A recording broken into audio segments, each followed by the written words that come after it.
Napenda kukukaribisha katika somo la Sauti ya Matumaini la juma hili, na tutaenda kuangazia historia kuanzia kwa yule nabii ambaye ni Amos, hata tutaangalia habari za Hosea, hata kufika Malaki, na hata tutafunga historia ya hao waandishi ambao tulikuwa tumekwisha kuiangalia awali. Lakini nakumbusha tena na kuambia, Sauti ya Matumaini ni hitaji la dunia.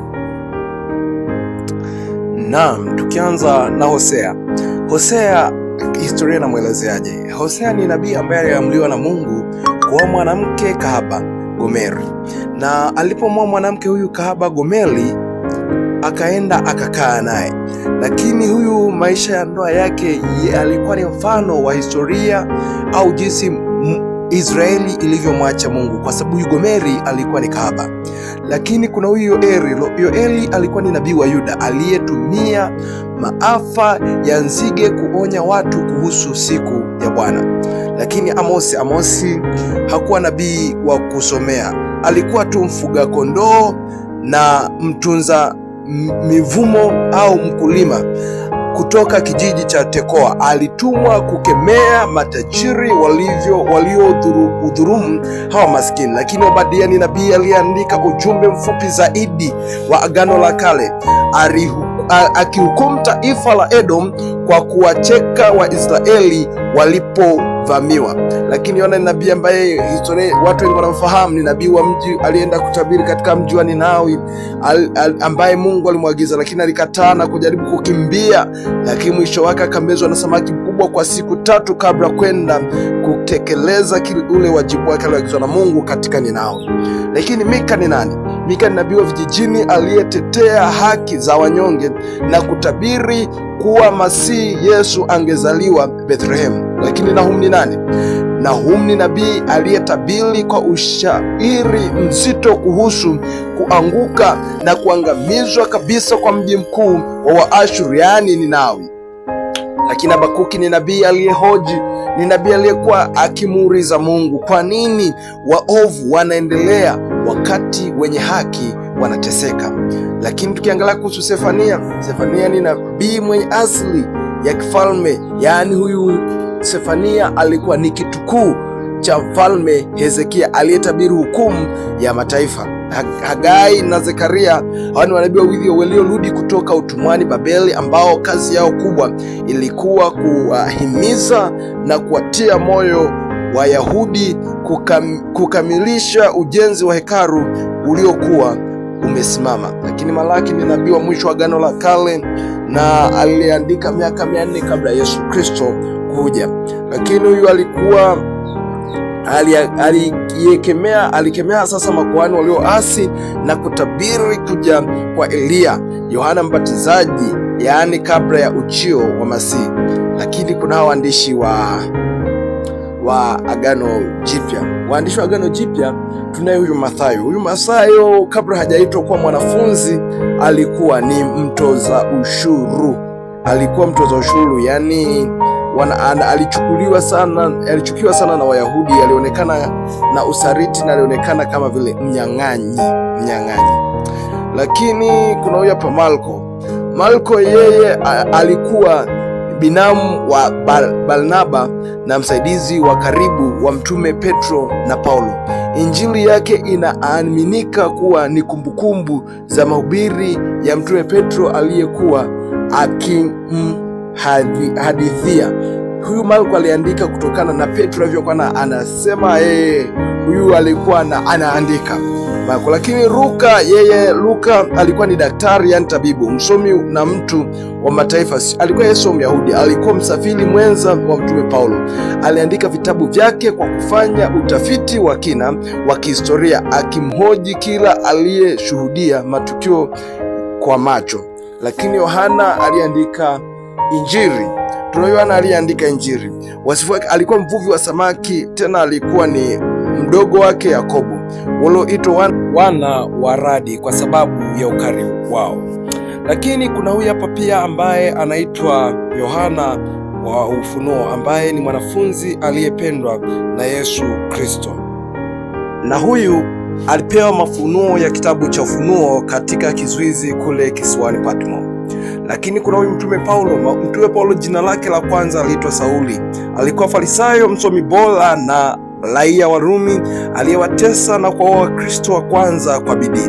Baada ya kukutana na Yesu na kumuuliza njiani kuelekea Damasko, alibadilika kabisa na kuwa mhubiri mkuu wa mataifa na mwasisi wa makanisa mengi Ulaya na Asia ndogo. Sasa na hapa tuendelee na habari ya mtume mwingine, waandishi wa nyaraka za jumla, ambaye tuna Yakobo ambaye huyu alikuwa ni ndugu wa damu wa Yesu Kristo, mtoto wa Maria na Yosefu. Mwanzoni hakumwamini Yesu, lakini baada ya ufufuko aliamini na akawa kiongozi, askofu mkuu wa kanisa la kwanza pale Yerusalemu. Lakini kuna kuhusu huyu Petro, aliandika Petro wa kwanza na Petro wa pili. Alikuwa ni mvuvi wa samaki mwenye mhemko na kiongozi mkuu wa mitume 12 wa Yesu. Licha ya kumkana Yesu mara 3 kabla ya kusulubiwa, alirejeshwa na akawa nguzo kuu na akawa kiongozi kwa wale mitume 12. Lakini kuna huyu aliandika Yuda ni ndugu mwingine wa damu wa Yesu Kristo, sio Yuda Iskarioti aliyemsaliti Yesu. Aliandika barua fupi ya kuonya Wakristo dhidi ya walimu wa uongo. Huu ni wasifu mfupi kuhusu hawa viongozi, hawa waandishi wa maandiko matakatifu. Lakini nilikuambia kwamba kabla tujaendelea hapa, tutashare kisa kimoja ambacho ni cha kiligusa historia na kilisisimua historia kwa wakati mkubwa, na kiliwafanya watu wengi washangae kisa hiki. Na kisa hiki ni cha ukweli kabisa, ni cha kihistoria ambacho kilitokea kabla ya mwaka wa 500 baada ya Kristo, ambacho kiligusa maelfu ya watu kuhusu waandishi wa Biblia. Hii ilikuwa ni amri iliyotolewa na mfalme Diocletiano na mshahidi wa vitabu, and the Diocletianic persecution. Hili tamko lilikuwa ni tamko gani ambalo lilitolewa? Hili tamko ulikuwa ni mtihani mkubwa zaidi wa damu na moto uliowahi kupata Biblia katika karne za kwanza. Tukio hili aliliamuru kama maandishi ya Biblia yangetoweka duniani au yangesalia. Hadithi yake ya kweli ilikuwa hivi, sikiliza. Amri ya kuifuta Biblia duniani.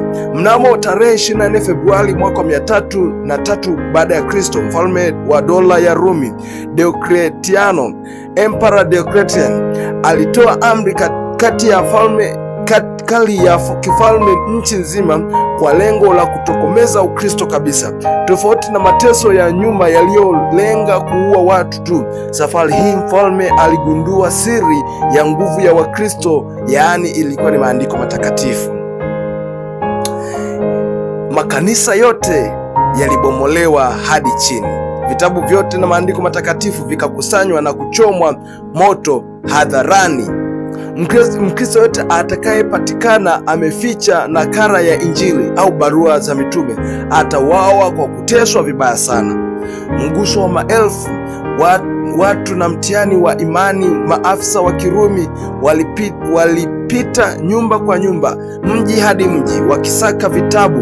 Tukio hili lilitengeneza makundi mawili makubwa ya watu iliyogusa historia ya kanisa. La kwanza ni wale viongozi wa kidini ambao walisaliti, na hao viongozi wa dini walisaliti na kuamua kujisalimisha chini ya amri hii.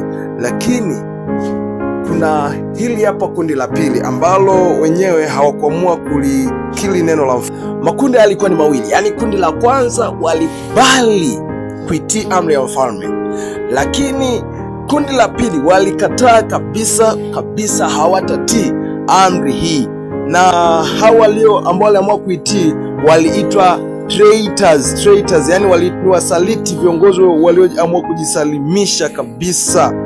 Na ushindi ulipatikanaje basi katika wakati kama huu? Ushindi wa maandiko na mapinduzi ya kihistoria yalikuwa hivi. Mfalme Diocletiano aliamini kuwa amefanikiwa kuteketeza Biblia zote duniani, lakini alikosea sana. Wakristo walikuwa wameficha nakala nyingi kwa siri kubwa chini ya hatari ya kifo. Mateso hayo makali yalipokwisha, jambo la kushangaza lilitokea. Miaka chini ya 10 baadaye, mfalme mpya wa Rumi, Konstantino Mkuu, alibadili sheria na kuwa Mkristo. Mnamo mwaka 331 mfalme Konstantini aliamua kuandikwa kwa nakala 50 mpya na kubwa za Biblia kwa kutumia ngozi za hali ya juu, vellum, ili zisambazwe kwenye makanisa makuu.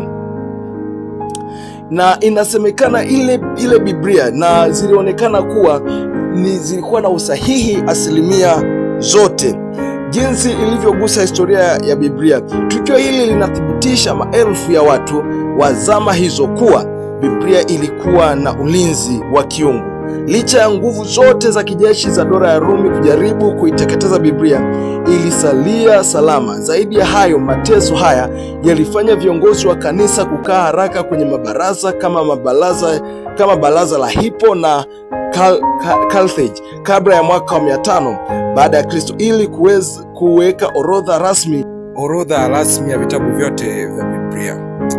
Lakini baada ya kuangalia yote, na unajifunza nini katika Sauti ya Matumaini?